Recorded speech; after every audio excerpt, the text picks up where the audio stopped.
महिला व बालविकास विभागातर्फे बालकांना मिळणारा पोषण आहार अमरावती जिल्ह्यात गुरांपुढे मांडला जातोय। ऑक्टोबर महिन्यातली ही दृश्य आहेत। भातकुली तालुक्यातल्या वाठोडा शुक्लेश्वर या गावातल्या अंगणवाडीच्या माध्यमातून बालकांना हा आहार दिला जातोय। आहारामधनं दुर्गंधी येत असल्यामुळे मुलं खात नसल्याच्या तक्रारी स्थानिकांनी केल्या आहेत। THR म्हणजेच टेक होम राशन ही केंद्र आणि राज्य सरकारच्या एकात्मिक महिला व बालविकास सेवा योजनेअंतर्गत राबवली जाणारी पूरक पोषक आहार योजना आहे। 3 महिने ते 6 वर्ष वयोगटातली लहान मुलं, गरोदर माता, स्तनदा माता यांना घरपोच पोषक आहार मिळावा हा या योजनेचा उद्देश आहे। कल्याणी खोपे यांची परिस्थिती हालाखीची आहे। त्यांना 2 मुलं आहेत। महिन्याला अंगणवाडीतनं येणारा आहार त्यांच्यापर्यंत पोहोचतो। प्रशासनाकडनं मिळणाऱ्या या आहाराची पाकिटं त्यांच्या घरी पडून आहेत। शिजवल्यानंतर मुलं हे जेवत नाहीत कारण त्यातून वास येत असल्याचं त्या सांगतात। आमच्या इथे जे पोषण आहार येत आहेत ते खूप निकृष्ट दर्जाचे येत आहे। शिजवल्यावर लेकरं पण खात नाही आहे आणि जे आम्ही घरी आणतो ते फक्त डब्यात ठेवले जात आहे। लेकरं पॉकेट खाते। त्याच प्रकारचं समजा हे होत आहे कारण की त्याला पण तिखट मीठ लावले जात आहे आणि याला पण ते पॉकेटमध्ये पॅक येत आहे आणि त्याला वास पण येत आहे। शिजवल्यावर पण वास येत आहे आणि जास्त प्रमाणात त्यात मोहरी आणि हळदीचं प्रमाण जास्त आहे। लेकर पण खात नाही आहे, कडसर मारते ते। कल्याणींच्या 1.5 वर्षाच्या बाळापर्यंत हा पोषक आहार घरपोच पोहोचणं अपेक्षित आहे। मुलांना खाण्यायोग्य आहार दिला पाहिजे असं त्या सांगतात। असं आणल्यावर समजा आपण लगेच देऊ शकत नाही इतका सारा।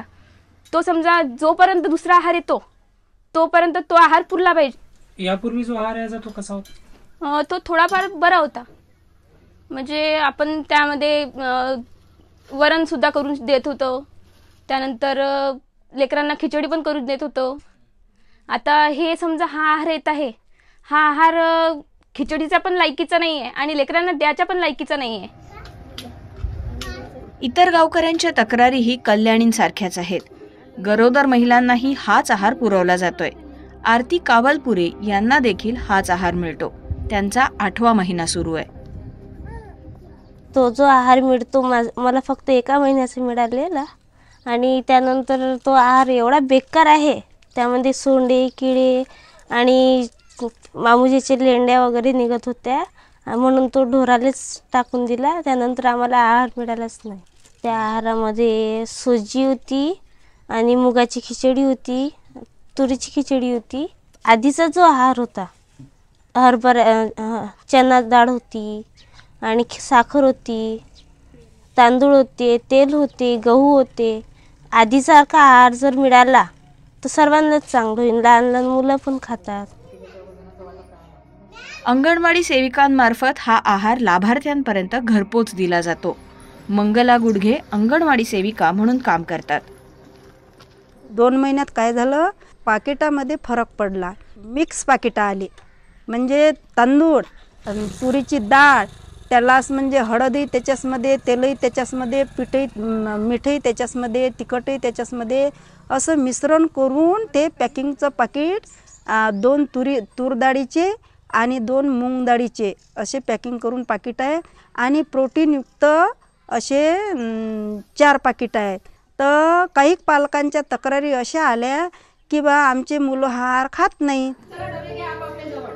3 ते 6 वयोगटातल्या लहान मुलांना नाश्त्यामध्ये सकाळी रव्याचा उपमा आणि दुसऱ्या दिवशी गोड शिरा दिला जातो।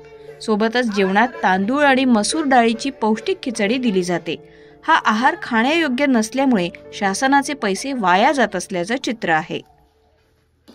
शासनाने ठरवून दिलेला आणि एक अभ्यासांती ठरलेला तो एक पोषण आहार आहे, जिच्यामध्ये एक पोषण व्हावं अशी अपेक्षा आहे आणि त्याबद्दलचं प्रीमिक्स असल्यामुळे त्याच्याबद्दलचं काही अजून तक्रारी वगैरे प्राप्त नाही।